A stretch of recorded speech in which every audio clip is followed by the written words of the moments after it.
Good evening one and all, welcome to my video. This is a complete tutorial for asynchronous architecture or basically you can say high fan-in architecture basically that I'm gonna show you with AWS, basically AWS, SQS and Lambda and S3. So I'm gonna be showing you the architecture, what the problem is. So let me first tell you the problem. System A is basically calling is calling a Lambda function. Now assume that the system A is calling a lot. There are so many clients of system A is calling Lambda. So basically it's a bottleneck, right? There you see a bottleneck there. So what I'm trying to say is basically, for example, usually this is a classic example. System A will call an API gateway will call a Lambda function, and basically it's gonna do some process, maybe put it on the S3 or Dynamo or do whatever it wants, but it has to wait unless and until this execution of the Lambda is complete. So you see there is a dependency, right? So what we want to do instead is we want to make an asynchronous architecture. I'm going to show you the code and all with everything in detail. Don't worry about that. Let's understand this first. So instead what I'm saying is, hey, instead of doing that, put the messages, let the system A publish those messages on a queue. So in the queue, basically the messages are being piled up. And now what happens is basically AWS Lambda service is gonna be triggered whenever a message would be in the queue, right? It's gonna trigger a Lambda function. So, and then the Lambda would be doing that processing. So this is like an asynchronous way. So in this way, if you see, system A does not have to wait for the complete cycle, right? So you can keep putting messages in the queue, and at the leisurely pace, the Lambda can keep polling the queue and execute those messages and put it on the S3, Dynamo, Elasticsearch, whatever you want. Pretty good, right? So I have everything set up on my computer. I have this nice message here. Basically, what this does is basically this will send messages on the SQS queue. It's going to send 10 messages. Okay, I'm gonna run it now. Before that, let me show you. So I have an SQS queue right here, which is written, which is a simple queue, right? So right now, if you see, there are no messages here. I can actually do a polling, send, receive, poll for messages. So there are no messages right now. So what I'm trying to do is basically now this is my Lambda function, which basically gets triggered whenever the SQS queue is triggered, right? So it's gonna put the message on the S3. Okay, so initially I'm gonna show you there are no messages on the S3, and these are the CloudWatch just in case if you want to show you. Now let me also tell you when you publish a message, for example, before even running all of that. So this is my message, right? It has a name attribute and a count, right?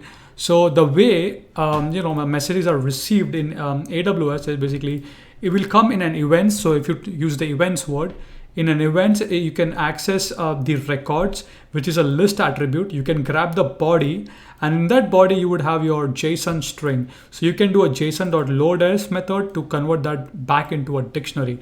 And if you see that right here, so body is equal to event.getRecords. So we go to the records, then we have to say 0 because it's a list item. So we're grabbing the first item, get the body, do a loadS method on that, and I'm just making 1.json, 2.json, whatever the count number is, it's gonna upload on S3. So pretty amazing architecture, right? So I went to this SQS queue here, test queue, I went here, Lambda. So basically Lambda trigger, I just added here. So configure Lambda, I added that Lambda, ARN of that Lambda, So look at the architecture, okay? So how it's being laid is basically, first of all, basically, we put the system will keep on putting messages on the SQS queue. SQS queue is basically gonna be triggering Lambda functions. So basically Lambda is gonna process all the documents or whatever you want to do, and then put those documents on the S3. Okay, so enough of talking. Let's get back into action. I'm gonna run this. So this should put the messages on the Lambda. Let me do this way so I can show you actually. I'm gonna do this way maybe because I want to run it simultaneously. So I'm gonna do this and I'm gonna show you the S3. Okay, so let's do it. So here you can see after 2 seconds we'll be putting on messages. So if I refresh this, you can see we are having messages here now, 3.json. So if you see, so basically what happens is basically we put the messages on the SQS queue. The queue basically triggers the Lambda function. The Lambda function basically takes the body, does the load as, for example, I showed you the data, right? The sample response. takes the data basically and processes it and basically puts on an S3. So this is an asynchronous architecture. You see how everything is working smoothly. Let me do one thing for you guys. Let me put the Amazon SQS queue code on the description, the Lambda function code also in the description, so you can kindly just have a look at it and how things are working, right? Hopefully this makes sense. The entire architecture should make sense. So you see the disadvantage, because system A calls API gateway, we call the Lambda, and then he has to wait until and unless his process is complete. Again, if system B calls, it's gonna create one more, it's gonna do a concurrent Lambda, but it's not that efficient. It's a synchronous architecture. Instead of that, we wanna do something like this. So put the messages on the queue, then the queue would be triggering. Basically, we'll have a Lambda listener. Basically, we'll say, hey, trigger the Lambda whenever there's something in the queue. It's gonna trigger a Lambda, and from the Lambda, you do whatever you want. Let's say put the data on S3, Dynamo, Elasticsearch, or whatever you wanna do, you know.